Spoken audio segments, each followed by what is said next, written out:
সবাইকে মহুয়া ট্রাভেলগ চ্যানেলের লাটাগুড়ি ভ্রমণ পর্বের থার্ড ব্লগে অনেক অনেক স্বাগত। আজ আপনাদের নিয়ে যেতে চলেছি গরুমারা জঙ্গল সাফারির উদ্দেশ্যে। চলুন তবে যাওয়া যাক। Good morning. মহুয়া ট্রাভেলগের একটা সম্পূর্ণ নতুন ভ্রমণ পর্বে আপনাদের সবাইকে স্বাগত জানাচ্ছি। আমরা আছি লাটাগুড়িতে, যেমন আপনারা জানেন। আজকে লাটাগুড়িতে আমাদের থার্ড ডে, আর আমরা আজকে করতে চলেছি গরুমারা সাফারি। তো এখানে গরুমারা সাফারি নিয়ে কিছু কথা বলে দিই। সেটা হচ্ছে, আচ্ছা তার আগে শুভ নবমী সবাইকে। অ্যাকচুয়ালি দশমী পড়ে গেছে যদি তিথি নক্ষত্র দেখেন, বাট তবুও শুভ নবমী। তো আজকে কালকে রাতে মানে মোটামুটি লাটাগুড়ি আসার পর থেকে আমরা জানতে পেরে গেছিলাম যে এখানে প্রচুর ক্যাওস, যেহেতু অনলাইন টিকিট বুকিং বন্ধ হয়ে গেছে। লোকে 2টো, 2:30, 3টে থেকে এসে লাইন দিচ্ছে, যেটা আমাদের পক্ষে সম্ভব নয়। তারপর আমরা জানতে পারলাম এখানকার লোকাল ভাইরা, দাদারা, তারা হেল্প করছেন ট্যুরিস্টদের। লাইন আগে থেকে তারা রেখে দিয়েছেন এবং তারা 500-1000 টাকা করে চাইছেন। তো আমাদের যিনি কালকের ড্রাইভার ছিলেন, যিনি আমাদের সামসিং সান্তালিখোলা 7 পয়েন্ট নিয়ে গেলেন, ওনার সাথে আমরা কথা বলেছিলাম। তো উনি বলেছিলেন যে হ্যাঁ এরকম একজন আছে, আমরা কথা বলিয়ে দেবো। তো টন দা বলে একজনের সাথে আমাদের কথা হয়। উনি 1000 টাকা করে নেন এবং উনি লাইন দিয়েছেন। আমরা 5টার সময় চলে এলাম এবং লাইনে এসে জানতে পারলাম আমাদের লাইন হচ্ছে 5 নম্বরে, উইচ ইজ ভেরি গুড। তো অসংখ্য ধন্যবাদ টন দাকে। এখানে কিছু করার নেই আপনার, যদি আপনি সম্ভব হয় আপনার পক্ষে আপনি 2টোর সময় এসে লাইন দিন, কিন্তু আমি একটা সিঙ্গেল ট্যুরিস্টকে দেখিনি যারা এসে লাইনে বসে আছে। সমস্ত লোকজন কিন্তু এখানকার লোকাল লোকজনই বসে আছে ট্যুরিস্টদের হয়ে। একটা সাইড ইনকামের একটা পথ খুলে গেছে আর কি। আস্তে আস্তে জিপসি আসা স্টার্ট হয়ে গেছে। এখনও কাউন্টার খোলেনি, কাউন্টার কটায় খুলবে জানি না। 6টায় তো সাফারি বলে রেখেছে, দেখা যাক কটায় হয়। টিকিট পেয়ে গেছি। আমাদের লেগেছে হচ্ছে 2000 প্লাস 100, 2100 টাকা দুজনে। আমরা একটাই সিঙ্গেল জিপসিতেই নিয়েছি, আর এখানে আমরা শেয়ারিং করি। ব্লগ বানাবো, 6 জন মিলে বসে চিরকুটি করলে আমরা শেয়ারিং করি। তো আপাতত জিপসি চলতে একটুখানি আটকে গেছে, সেটাই মেরামতি হচ্ছে। স্টার্ট হয়ে গেছে, শুনতেই পাচ্ছেন আশা করি। এবার আমরা আশা করছি যাত্রা শুরু করবো। এত বাধা, এত বিপত্তি। আচ্ছা আমি তার আগে বলে নিই টিকিটটা আমরা কীভাবে পেয়েছি। টন দা বলে একজন এখানে লোকাল মানুষ আছে, উনি আমাদের জন্য লাইন রেখেছিলেন এবং রাত 1টা থেকে উনি লাইনে দাঁড়িয়েছিলেন। আমাদের লাইনের নাম্বার ছিল 5। তো ওনাকে অসংখ্য ধন্যবাদ। ওনার নাম্বার আমি ডেসক্রিপশন বক্সে দিয়ে দেব আপনাদের সবার জন্য, যদি আপনাদের লাগে। ইনকেস আপনারা যোগাযোগ করতে পারেন। এবং শুধু লাইনে দাঁড়ান এরকম নয়, ওনার গাড়ি ফাড়ি এরকম ট্রাভেলিংয়ের ব্যবস্থাও ওনার আছে।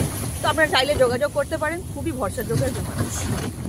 সামনে রয়েছেন আমাদের গাইড দাদা, আর ইনি হচ্ছেন আমাদের ড্রাইভার দাদা।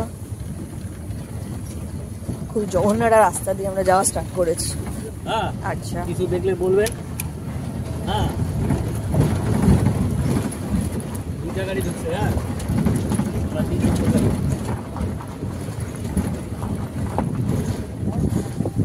আমরা গভীর জঙ্গলের মধ্যে প্রবেশ করছি আস্তে আস্তে। কেমন লাগছে সিনটা? মন প্রাণ করে দেখুন আর আনন্দ করুন। তো চোখেরও আরাম যাকে বলে। আচ্ছা, এই জঙ্গলের ভেতরে একটা হোটেল আছে, এখন দেখাচ্ছি, ড্রিমল্যান্ড। এই দেখুন, এই যে জঙ্গলের ভেতরে হোটেল। আমরা ফরেস্টে ঢুকে পড়েছি। যাত্রা শুরু। দেখা যাক আমাদের কপালে এবারে কিছু আছে কিনা। সুন্দরবনে বাঘ তো দেখতে পাইনি, আপনারা সবাই জানেন। গরুমারাতে এসে গরু অবশ্য দেখতে পেয়েছি, তবে এখানকার প্রধান আকর্ষণ হচ্ছে আমাদের হাতি, গন্ডার, ময়ূর, হরিণ। চলুন দেখা যাক। জঙ্গলের রাস্তা কি আর বলবো। চারদিকে গাছ, তো ভালো লাগছে, বলবো আরে চোখের আরাম যাকে বলে। এগুলা বলে ঝরা ঝরা আচ্ছা, বুঝলেন? হুম।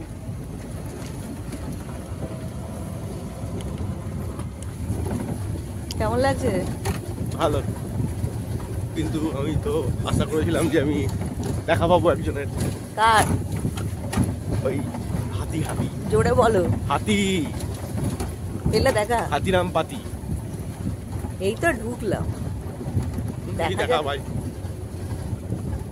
না, আমাদের মার্চ মাসে লাস্ট দেখা হয়েছিল সিংহ, হুম। তারপর সুন্দরবন গেছি, সুন্দরবনে কিছুই দেখতে পাইনি, বাঘের দেখা পাইনি।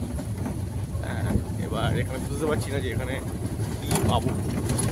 হ্যাঁ, একটা ময়ূর দেখেছি, এই মগডালে বসেছিল। দেখা যাক। নাড়ি ভুড়ি চচ্চড়ি হয়ে গেছে, এখনো 3টে ময়ূর বাজে, আর কিছু দেখতে পাইনি আমরা। ব্যাটলা এখনো অনেকটা সময় আছে, দেখা যাচ্ছে। রাস্তার অবস্থা খুব খারাপ।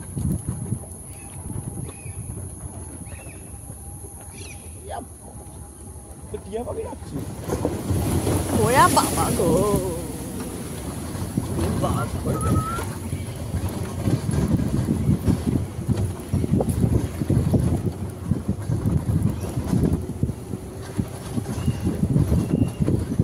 টিয়া পাখি রাখছি।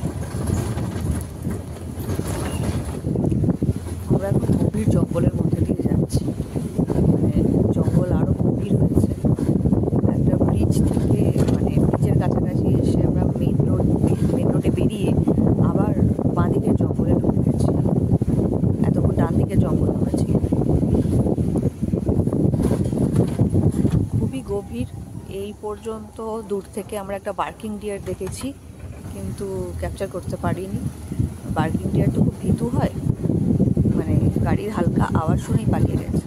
জঙ্গলে যে কি বিভৎস শান্ত, সেটা না এলে বুঝতে পারবে না, এতটাই শান্ত।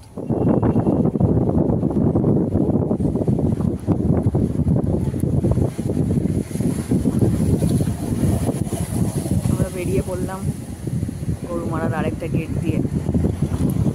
এবার আছি মেন রোডে। মেন রোড দিয়ে কিছুটা গিয়ে আবার একটা ডান দিকে, না এটা বাঁ দিকে, আবার একটা জঙ্গলের মধ্যে, জঙ্গলের রাস্তায় আমরা ঢুকে পড়েছি। দেখা যায় এখানে কিছু আমরা দেখতে পাই কিনা।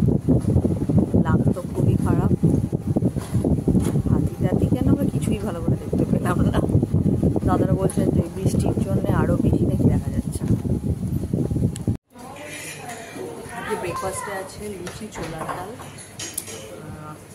চিড়ের পোলাও, পাস্তা, আর হচ্ছে অ্যাপেল, তার সাথে আছে ডিম সেদ্ধ অয়েলে, ব্রেড বাটার, জ্যাম, মোটামুটি এগুলো আছে। চা তো রয়েছে এই সঙ্গে। তো আমি নিয়েছি আজকে পোলাও, চিড়ের পোলাও আর পাস্তা উইথ অ্যাপেল। আর দুদিন ধরে আমি লুচি আর তরকারি খাচ্ছি। লুচি তরকারি আর খেতে ভালো লাগছে না, টেস্ট চেঞ্জ করার জন্য নিয়েছি, আর খেয়ে দেখা যাক কেমন হয়।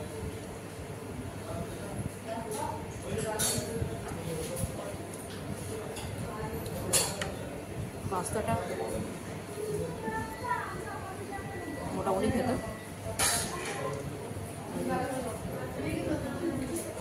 সস হালকা বেশি আছে, সেই জন্য একটু অন্যরকম লাগছে।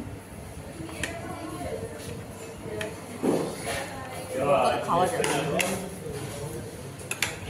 এমন হলে খাওয়া যাবে।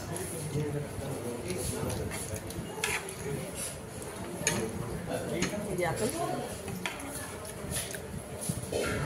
পাতলা পাতলা করে কাটা চলবে। আমরা এখন কি করছি? দোল খাচ্ছি। বাচ্চাদের দোলনায় আমরা বসে, ধ্যাবড়া ধ্যাবড়া দুটো লোক দোলনায় দোল খেয়েই লোক আর লোকিনী, সে একটা কথা হয় না, বাস ঝুলতে রহো ঝুলতে রহো ঝুলতে না। ঝুলতে রহো। আমরাও ঝুলতেই থাকছি আর কি। কিন্তু এবার আমরা একটা ইম্পর্টেন্ট জায়গায় যাব, সুইমিং পুল। এটাই জল আছে। দেখাবো, এটা জল আছে। একেন বাবুর ওই এটার মতো নয় যে জল নেই আর তাতেই উনি নাচছেন, তাই জল আছে। চলুন যাওয়া যাক।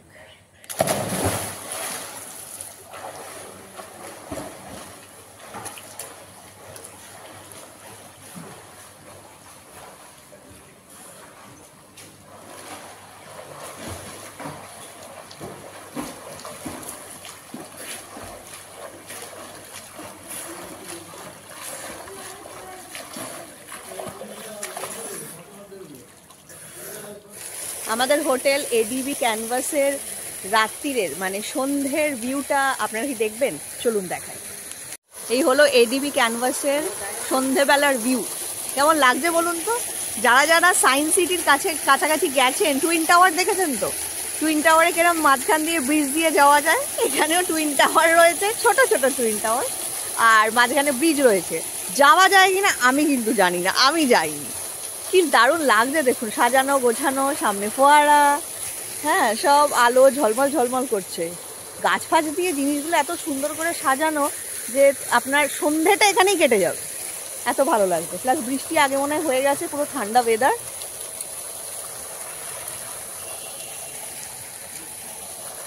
যারা যারা এডিবি ক্যানভাসে থাকার কথা ভাবছেন তারা চলে আসতেই পারে, যদিও এটা কোনো পেড প্রমোশন নয়, আবারও বলে দিচ্ছি। কিন্তু আমাদের যেহেতু রিসর্টটা খুব ভালো লেগেছে তাই আমি রেকমেন্ড করতেই পারি। আচ্ছা, কটা কথা বলে রাখি। আজকে আমরা যে জঙ্গল সাফারি করেছিলাম, এবং জঙ্গল সাফারিতে আপনারা জানেন আমরা কিছুই সেভাবে দেখতে পাইনি, 3টে ময়ূর আর একটা হরিণ বাদে। ক্যাপচার তো করতেই পারিনি, ময়ূরটা একটুখানি ক্যাপচার হয়েছে। তো আমরা ভাবছিলাম যে একটা ওয়াচ টাওয়ার যদি, কালকে যেহেতু আমাদের এখানে লাস্ট ডে, একটা ওয়াচ টাওয়ার যদি কোনোভাবে আমরা দেখি।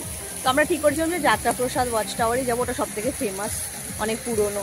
বাট এবার আমাদের টিকিট লাগবে, এবার ওখানে কোনো দালাল বা এজেন্ট দিয়ে টিকিট কিন্তু হয় না। তো সেক্ষেত্রে আপনাকে নিজেকে গিয়ে ওই 4:30 5টার সময় গিয়ে টিকিট কাউন্টারে দাঁড়িয়ে টিকিট বুকিং করতে হবে, ঠিক আছে? তো আমরা একটা টোটো খুঁজছিলাম যাকে বুক করে রাখবো, ভোরবেলা এসে টিকিট আমাদের ওখানে ওয়াচ টাওয়ার অব্দি নিয়ে যাবে। তো 1-2জন লোকাল টোটোওয়ালার সাথে কথা হচ্ছিল, তো একটা ছেলে এলো, শিবু রায় তার নাম, ঠিক আছে? সে এসে আমাদের সাজেশন দিল যে আপনারা মেদলা ওয়াচ টাওয়ারটা সাফারি করুন, ওটা অনেক বেটার, ওখানে পোষা হাতি আছে। আর ও নাকি যত গেস্ট নিয়ে গেছে প্রতিবারে সেম মানে সমস্ত গেস্টদের ও দেখাতে পেরেছে। তো আমরা ওর কথায় রাজি হয়েছি, এবং ও ওখানকার এজেন্ট যারা তাদের ফোন করলো, বললো টিকিটের কথা। তো এজেন্টরা বললো যে হ্যাঁ টিকিট হয়ে যাবে, রিস্কের কোনো ব্যাপার নেই, লাইনে দাঁড়াবার সেরকম কোনো প্রবলেম নেই। আর 5:30টায় আসতে হবে, 6টা থেকে সাফারি। একটা লিমিট অবধি টোটোয় যাওয়া যাবে, তারপর টোটো মোষের গাড়িতে করে নিয়ে যাবে মেদলা ওয়াচ টাওয়ার অবধি। তো আমরা ভীষণ এক্সাইটেড মেদলা ওয়াচ টাওয়ারে যাওয়ার জন্য। আমি আগের বার যখন ডুয়ার্স এসেছিলাম আমি মেদলায় যাইনি, আমি যাত্রাপ্রসাদে গেছিলাম, চুপচুপিতে গেছিলাম। তো দেখা যাক কী হয়, সকাল থেকে সব কিছু কালকে ক্যাপচার করব, কিছু পাওয়া যায় কিনা জানাবো, সঙ্গে থাকবেন আপনারা। কেমন লাগলো আজকের পর্ব? যদি ভালো লেগে থাকে তবে চ্যানেলটি লাইক শেয়ার সাবস্ক্রাইব অবশ্যই করবেন এবং পাশে থাকবেন। আগামী পর্বে আপনাদের নিয়ে যাব মেদলা ওয়াচ টাওয়ারের উদ্দেশ্যে মোষের গাড়ি চড়ে। সবাই ভালো থাকবেন।